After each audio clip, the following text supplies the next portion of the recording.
before the river took her child. No one in Oluwande lets their shadow touch the river after sunset. Not anymore. Elders say the river does not need eyes to see, nor ears to hear. It knows people by the weight of their footsteps, by the smell of their fear, by the promises they whisper when they believe no one is listening. Long ago, a woman tried to outsmart it. She begged. She bargained. And when the river collected its due, the village learned a truth that still stains the water to this day. The river goddess does not steal. She only takes what was offered. That was the year a child vanished without a cry. That was the year the river learned a mother's voice. And that was the year Oluwande stopped calling the river kind. The law that breathes. Before the first cock crowed in the village of Oluwande, before smoke ever rose from cooking fires, before children learned how to laugh, the river was already awake. It flowed quietly at the edge of the village, wide and slow, its surface smooth like polished stone. To strangers, it looked harmless, just water bending around rocks, carrying leaves toward places no one followed. But to the people of Oluwande, the river was not water. It was alive.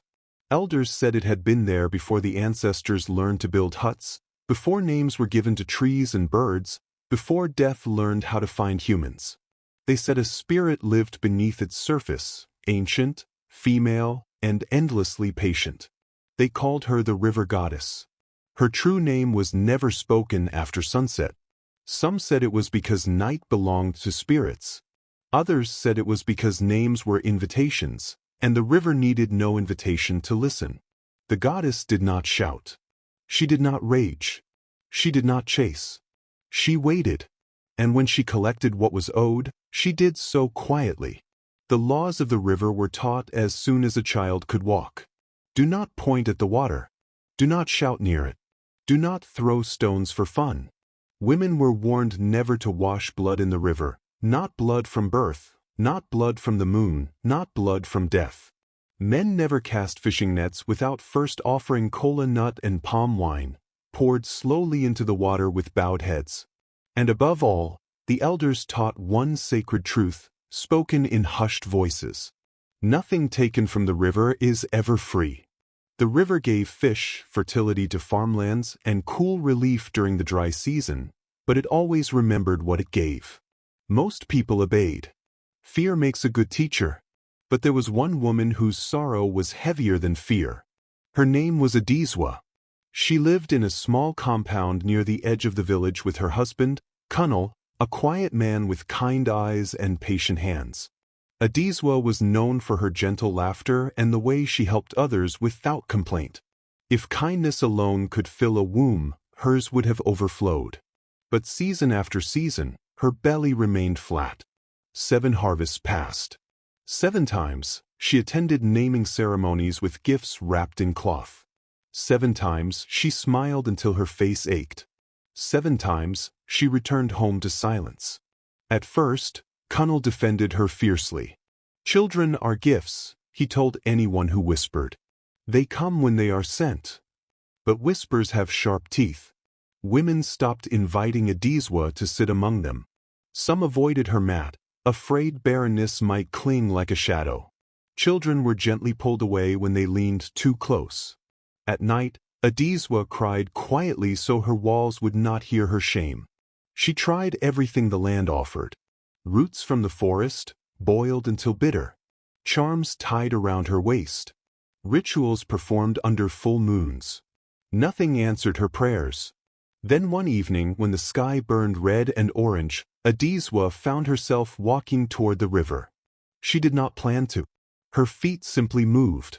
The elders' warnings echoed in her mind, but grief spoke louder. By the time she reached the riverbank, the sun was sinking fast, and shadows stretched long across the water. She knelt. Her tears fell into the river, breaking its smooth surface. "If you can hear me," she whispered, her voice trembling, "I am tired." The river slowed. The frogs fell silent. The insects stopped singing. Adizwa did not notice. She was already too deep in her sorrow. "I will give anything," she said. "Anything, if you give me a child." The water rippled once. Then the wind rose, cold against her skin. And from beneath the river came a voice, soft, ancient, and calm as death itself. Anything. Adizwa froze. Her heart pounded. Her mouth went dry. But desperation is a dangerous thing. Yes, she whispered. The river waited. The forbidden bargain. The river did not answer immediately. Its surface lay still, reflecting the dying light of the sun like a sheet of dark glass. Adizwa knelt at its edge, her hands trembling against the damp earth. For a moment, she hoped she had imagined the voice. Fear crept into her chest, sharp and cold. Then the water moved. Not with the restless dance of current or wind, but with intention. A single ripple spread outward, slow and deliberate, as though something beneath had shifted its gaze toward her. Anything, the voice repeated. It was neither loud nor threatening. That was what made it terrifying. The voice carried the weight of something that did not need to hurry, something that had waited through centuries and could wait through centuries more. Adizwa swallowed hard. Yes, she said again, though her throat burned. I will give anything. The wind rose gently, brushing her skin like unseen fingers. The air smelled of wet earth and old leaves. The river darkened, its depth suddenly unfathomable. You ask for what many women ask for, the goddess said. But few come here to ask it. Adizwa bowed her head until her forehead touched the ground. I have tried every other way, she whispered. I am tired of being empty. Silence followed. The river goddess was listening, not just to her words, but to the hunger behind them. Spirits did not hear as humans did. They tasted desperation the way humans tasted salt. At last, the voice returned.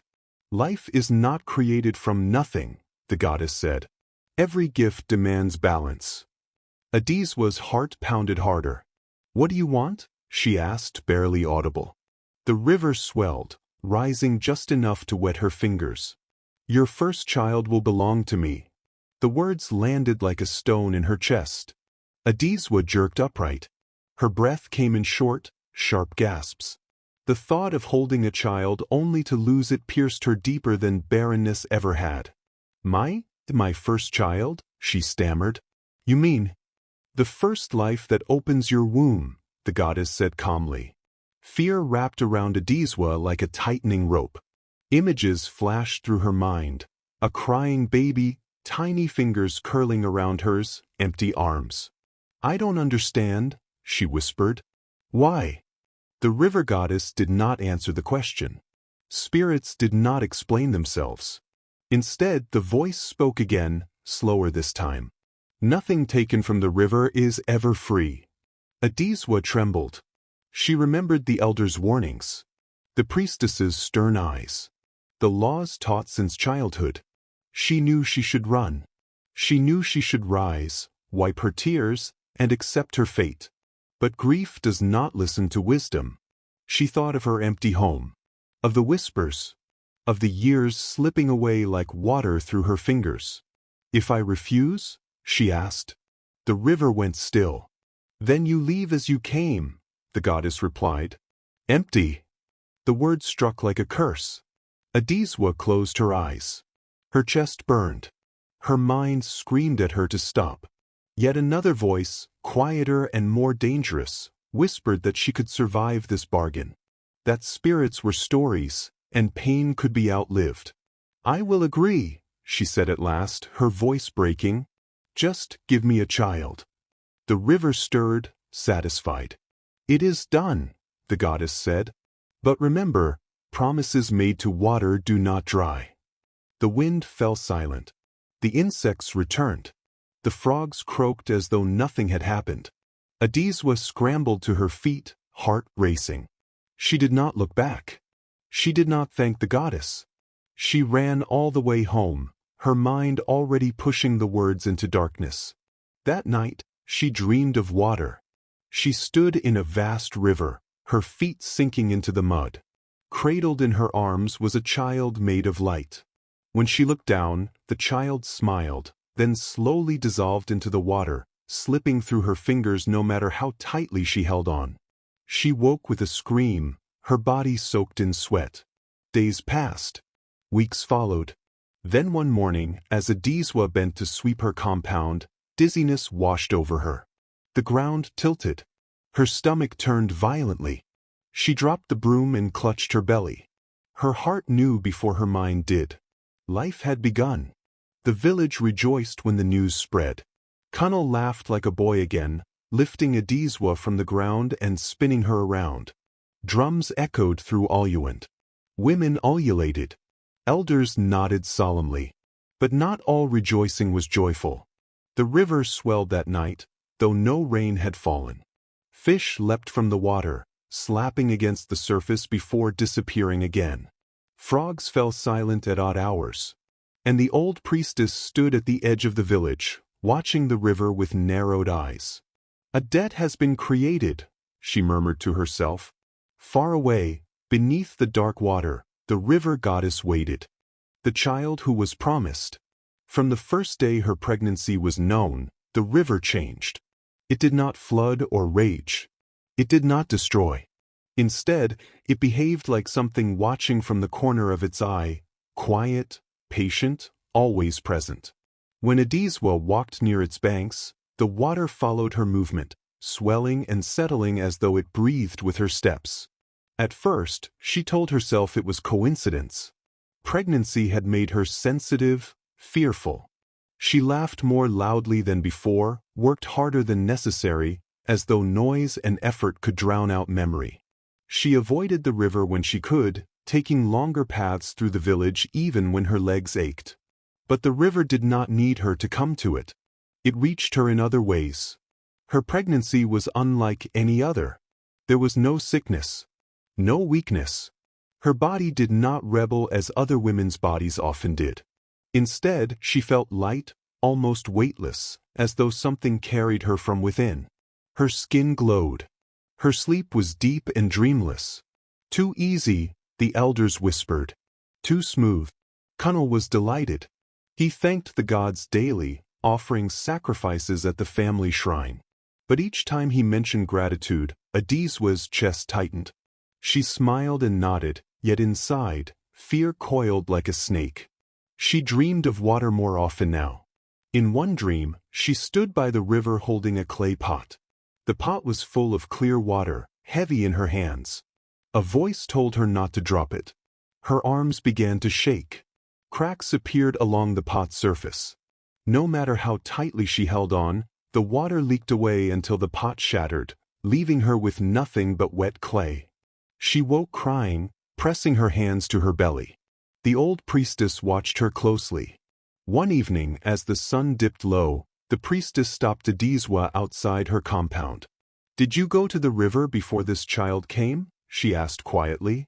Adizwa felt her mouth dry. "No," she said too quickly. "I only prayed." The priestess studied her face for a long moment. Her eyes were sharp, unblinking, like someone counting beads on a string. "The river answers prayers in its own way," the priestess said at last. "Be careful which ones you remember." She walked away without another word. As the months passed, signs multiplied. Fish jumped from the river without nets. Frogs vanished from its banks at night. Women washing clothes nearby complained of chills, even under the sun. The elders performed small rituals, nothing alarming, just gestures of respect. But unease crept through the village like mist. Adizwa said nothing. She carried her secret alone.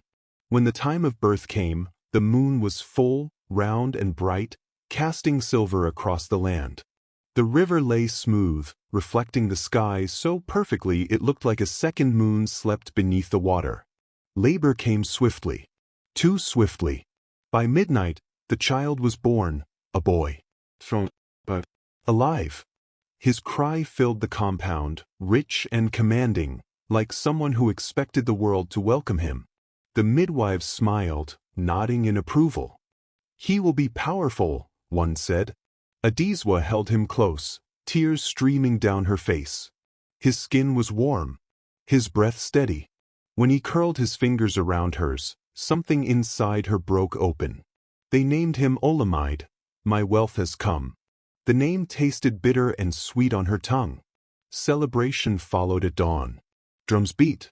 Cunnel danced until his feet ached. Neighbors poured into the compound with gifts and blessings.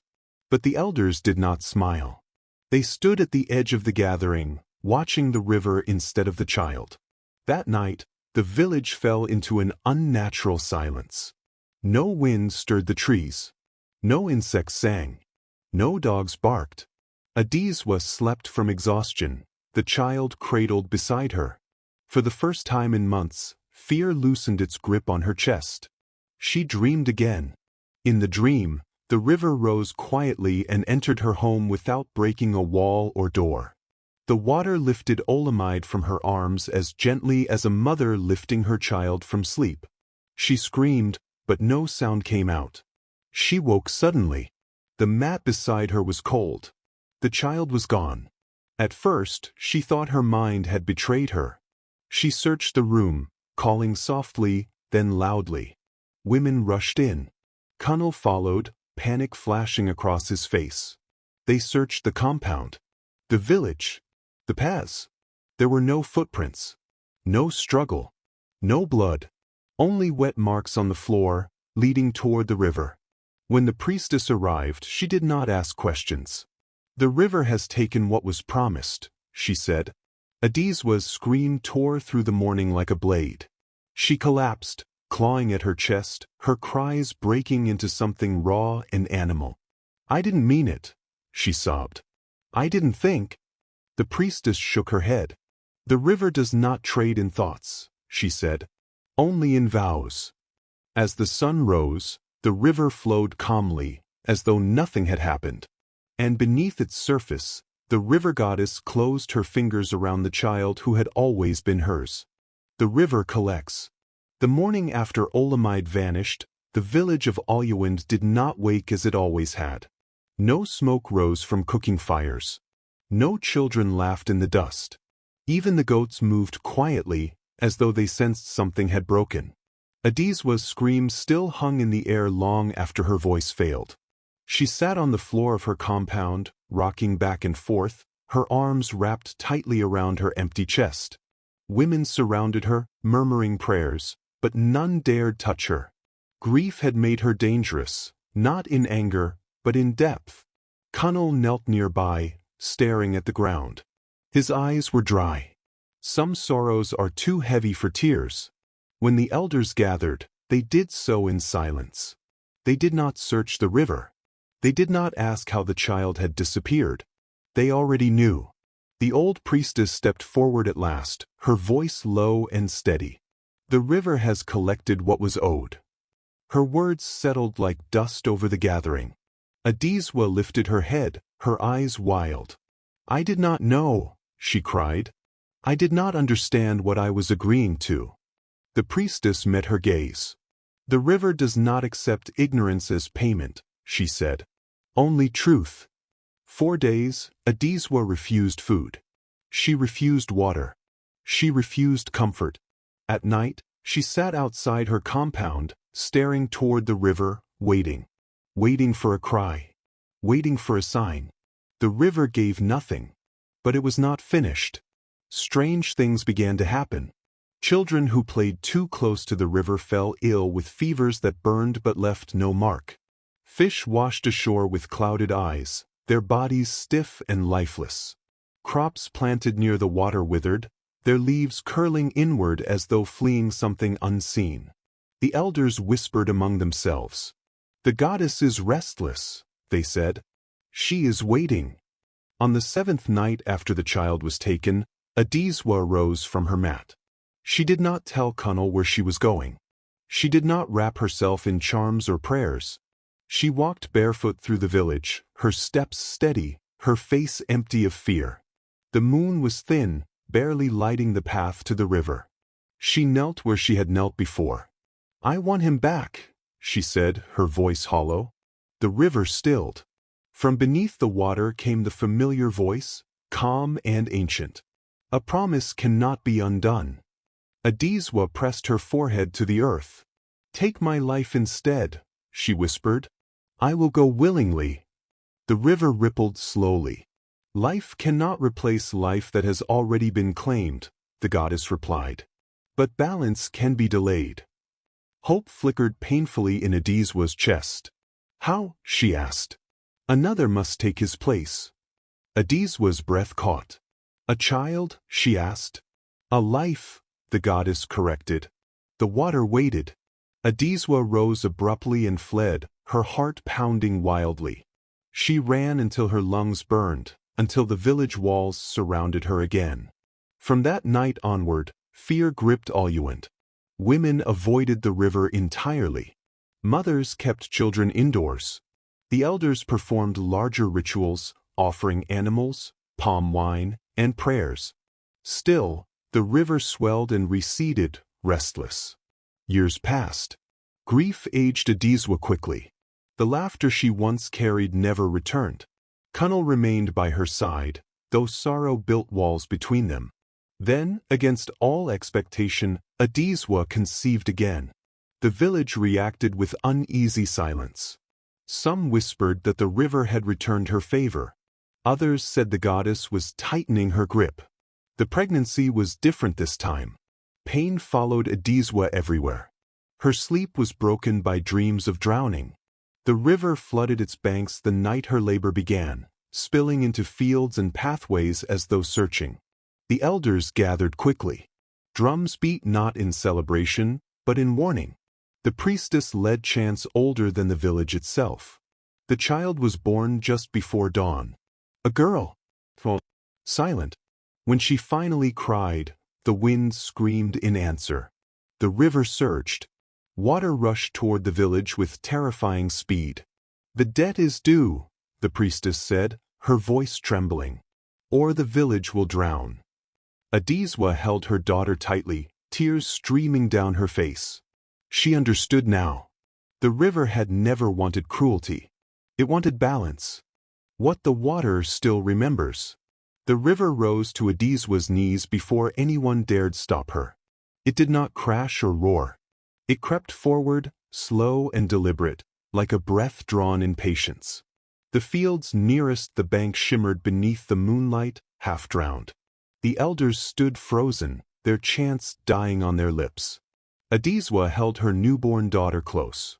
The child's warmth pressed against her chest, small and fragile, smelling of milk and blood and new beginnings. For one heartbeat, Adizwa considered running, disappearing into the forest, hiding where water could not reach. But the river was older than hiding. She stepped closer. "Spare my people," Adizwa said, her voice breaking but steady. "I give myself." The river stilled. Moonlight settled across the water like a blessing. From beneath the surface, the voice rose, soft, ancient, inevitable. "You have learned what many never do." Adizwa closed her eyes. In that moment, memories rushed through her, the laughter she once carried, the empty years, the first cry of Oluwande, the weight of promises spoken in grief. She understood now that the river had never tricked her. It had only listened. She lowered her daughter into the priestess's arms. The old woman wept openly as she received the child, clutching her close as though fear itself might steal her away. "I go willingly," Adizwa whispered.